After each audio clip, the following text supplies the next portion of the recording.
అమరావతిలో ఒక సైకో ఉంటే ఊరూరికి ఒక సైకో తయారై 5 ఏళ్లు ఈ రాష్ట్రాన్ని అతలాకుతలం చేసే పరిస్థితికి వచ్చారు. అవునా కాదా ఒక్కసారి మీరు ఆలోచించుకోవాలి.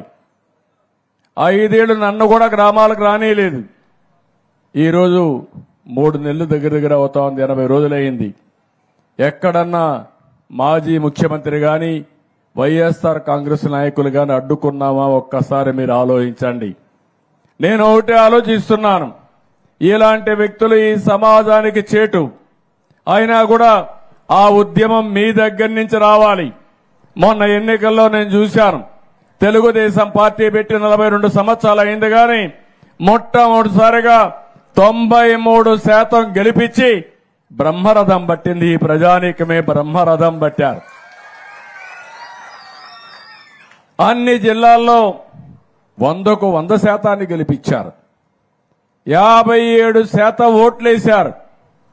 అంటే అవతల పాలన ఎంత మీకు బాధ కలిగించిందో, ఎన్ని అసౌకర్యాలు కలిగించాయో అది ఒక ఉదాహరణ మాత్రమే.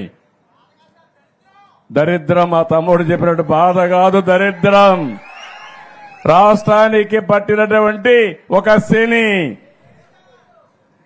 తమ్ముళ్ళు ఒక్క విషయం గుర్తుపెట్టుకోవాలా మీరు, ఇప్పుడు కూడా భూతం ఉంది. ఆ భూతాన్ని పూర్తిగా భూస్థాపితం చేస్తే తప్ప ఈ రాష్ట్రానికి ఎవరు మళ్లీ రారు. ఆ విషయం మీరు గుర్తుపెట్టుకోవాలి. మళ్లీ అంటా ఉంది ఆ భూతం లేసి నేను వస్తానని.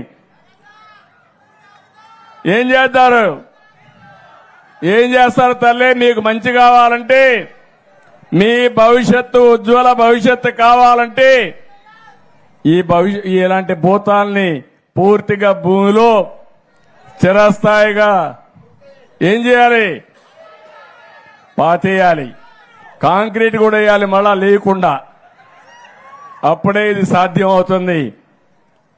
ఇప్పుడు ఉన్నాడు మిత్రుడు పవన్ కళ్యాణ్ గారు, నేను పోతే మీరు ఒక విషయం చూడండి, మాకంటే గొప్ప వ్యక్తి, పెద్ద చదువుకున్నాడా, నెత్తిన రూపాయి పెట్టి ఆలం వేస్తే ఒక్క పైసాకు పోడు. అలాంటి వ్యక్తి ఏమేం చేశాడో మీరే చూశారు.